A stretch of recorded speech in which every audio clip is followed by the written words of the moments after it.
The bottom line, mathematically, this is mathematics versus physics.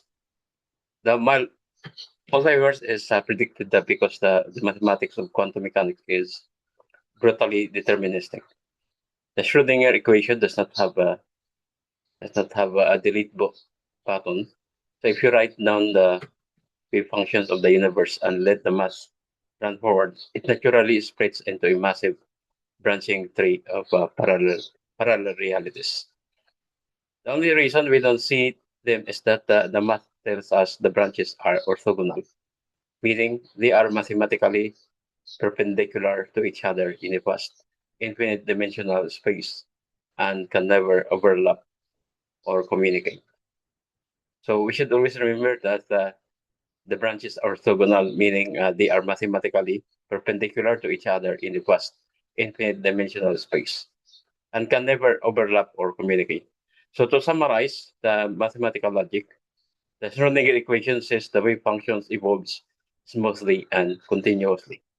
The tensor product mathematically combines a system into superpositions. So there is a superposition there.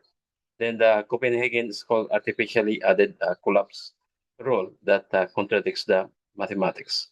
So Everett's framework simply removes that artificial rule. So the resulting math automatically produces a multiverse, whether we like it or not. So does this math prove it's real? No, math can predict infinite possibilities, but physics requires experimental verifications. So this one, experimental verifications. So many physicists believe that the math is so clean that the multiverse must be real. So others believe that math is just a tool and the multiverse is a mathematical artifact. The math gives you the map. It does not tell you whether the territory actually exists.